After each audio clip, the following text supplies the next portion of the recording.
day. Yeah, replacing some parts that weren't quite up to standard. First of which would be our lovely carburetor that came with the bike. A good couple of things wrong with this. First of which was this little plastic thingy on the inside of here, that's supposed to be helping the carburetor to clamp down onto the actual intake manifold.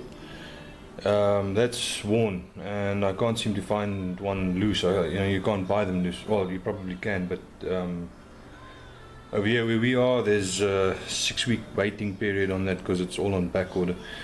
The other thing was the valve for the choke. This one doesn't have it at all. It's not in there. So yeah, we can't operate the choke on this carb.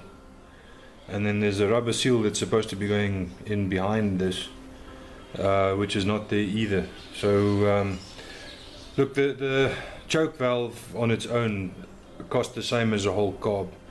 So we just went ahead and ordered a new carburetor, which has just arrived. So yeah, there it is. The new carburetor, the new little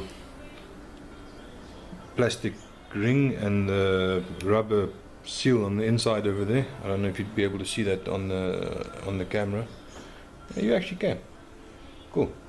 Okay, so yeah, there's the carburetor, and then I don't know why they didn't just put this stuff in there, but yeah, this is the little choke valve, which on its own costs about 200 Rand less than the whole carburetor.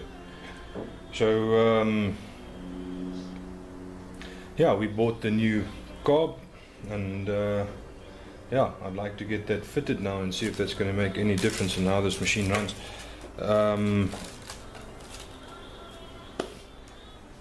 Yeah, so let's get started with that.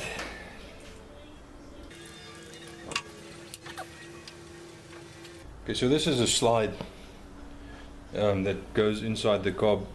This is actually what regulates your airflow and your fuel flow all at the same time.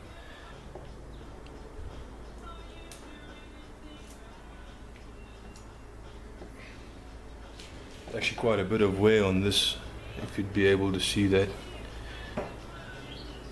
The whole thing is like a goldish color, and it's got these little aluminium bits just sticking out all over the place. So it's actually had better days. I think it was a good decision to replace the carb.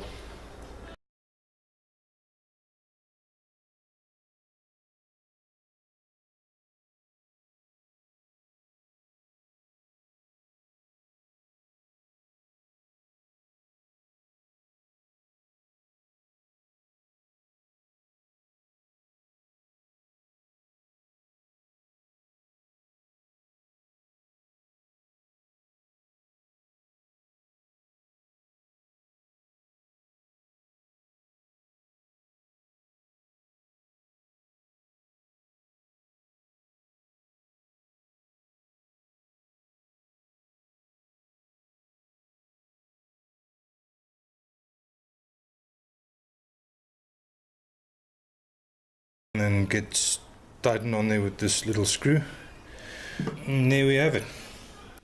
And then this little hose will join the carburetor and the airbox, and that's that.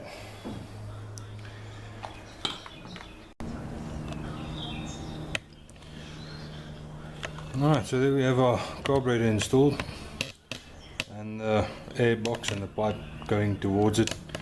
Just put this kill switch on there temporarily. I'll probably get a new one of those as well, because this one's a little bit dodgy. Engine seems to be running okay, except for the fact that obviously the exhaust manifold is leaking like you have never seen before, right down the bottom over there. But I haven't fit the new part that we got for there yet. I did get the new gasket that goes in there, but it looks like I'm going to have to make some mods on the exhaust before I could sort of fit that onto its permanent position where it's going to be. If you have a look down here, you will see that there's been a lot of welding and bumping and modifying going on this exhaust pipe, and with the result being that we are not lining up with the mounting holes on the back. So instead of modifying the mountings, I'd much rather just sort of get this part of the pipe back to where it's supposed to be.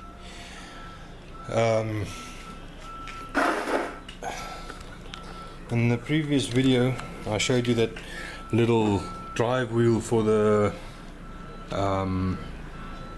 auto loop system, but now this auto loop pump is all seized up, so I'm not actually even going to bother to fix that. I'm pre-mixing my fuel in the tank.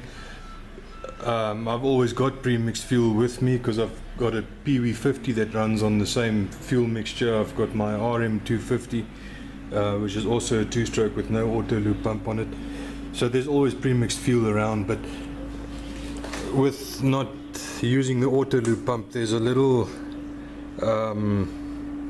fitting on the side of the carburetor over here where your pump is supposed to be feeding oil into your carb. So yeah, I've just blanked that up with a piece of pipe and a screw so it doesn't suck air from there now, because that's also going to affect your fuel air mixtures on the carburetor. So yeah, that's pretty much as far as we've got today, and yeah, I think I'm going to call it quits for now. And yeah, next time we'll start working on some of the other stuff. I might do some things off camera a little bit later today, and then just update you guys on that as I go along. But yeah, shall we give her another kick and see if she's gonna run again, or if it's gonna give me another headache?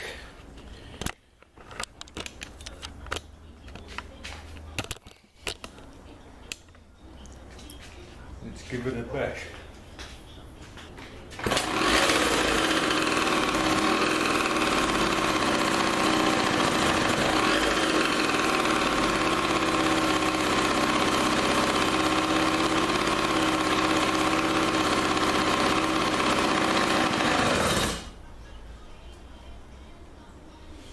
Okay, so it seems to be still giving us some issues on the idle.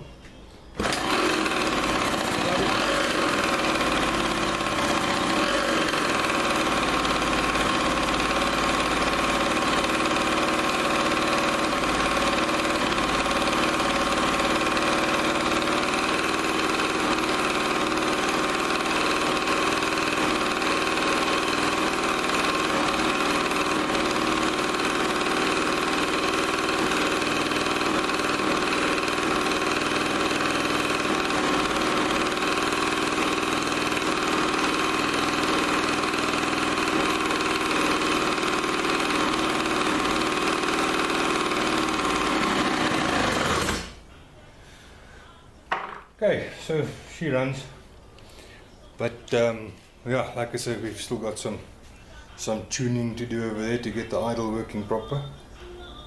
Other than that, doesn't sound too bad. I think that's it for today, so I'll catch you guys next time. Cheers.